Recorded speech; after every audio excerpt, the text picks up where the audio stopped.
महाराष्ट्र अपनी अस्मिता के लिए, महाराष्ट्र अपने कारोबार के लिए, अपनी इंडस्ट्री के लिए नंबर 1, नंबर 2 पे रहता था। आज वो महाराष्ट्र खिसकते खिसकते नंबर 6 पर पहुंच गया है।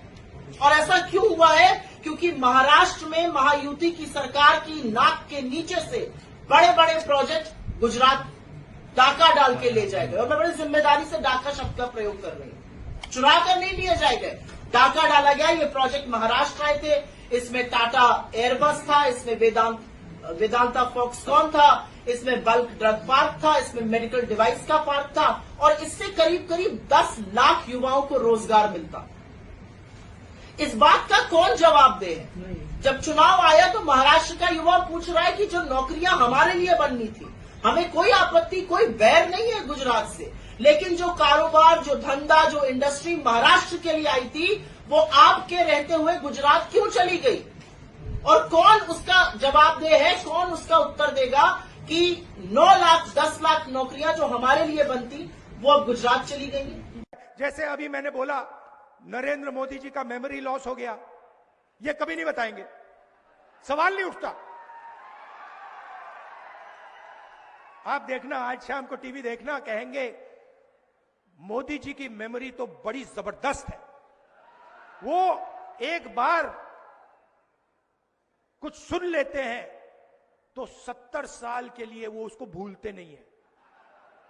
और फिर उसमें जोड़ देंगे जब वो छोटे थे, झील में जाके वो मगरमच्छ से लड़े थे और मगरमच्छ को उन्होंने डुबाया, मगर जब गंगा जी में जाते हैं तो लगता है कि तैरना नहीं जानते हैं। महाराष्ट्र में 4 लाख आदिवासियों ने एफआरए के क्लेम लगाए हैं। 2 लाख क्लेम इसमें से रिजेक्ट हो गए हैं, वापस कर दिए गए हैं। पूरे देश में 22 लाख आदिवासियों की जमीन पे क्लेम है, वो नकार दी गई है। तो आपका जमीन पे जो आपका हक है वो कमजोर किया जा रहा है। मुझे मालूम है कि यहाँ पे वो सिकल सेल एनीमिया जो है उसकी वजह से काफी परेशानियां हैं आपकी।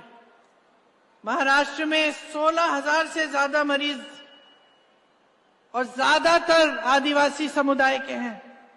4,000 मरीज अकेले गढ़चिरौली के हैं।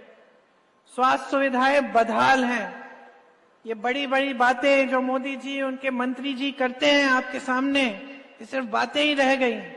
स्वास्थ्य की बात है, शिक्षा की बात है, बेरोजगारी की बात है, महंगाई की बात है, तो कोई काम नहीं हो रहा है। मैंने देखा और बहुत दुख हुआ इसे देख के कि मेरे एक आदिवासी भाई अपने बेटे की लाश को 15 किलोमीटर हाथों में लेके चले। अब आप सोचिए बहनें, हम सब माँ हैं, सबके बच्चे हैं। आप सोचिए कि किसी पे की ऐसी परिस्थिति बन गई, इतनी मुश्किलें लद गई उन पर कि उनकी ये परिस्थिति बनी कि ना एम्बुलेंस मिल रही है, ना स्वास्थ्य की कोई सेवा मिल रही है। अपने बच्चे की लाश को 15 किलोमीटर हाथ में उठा के चल रहा है। और मोदी जी कहते हैं तब सरकारें और थी, आज मोदी है।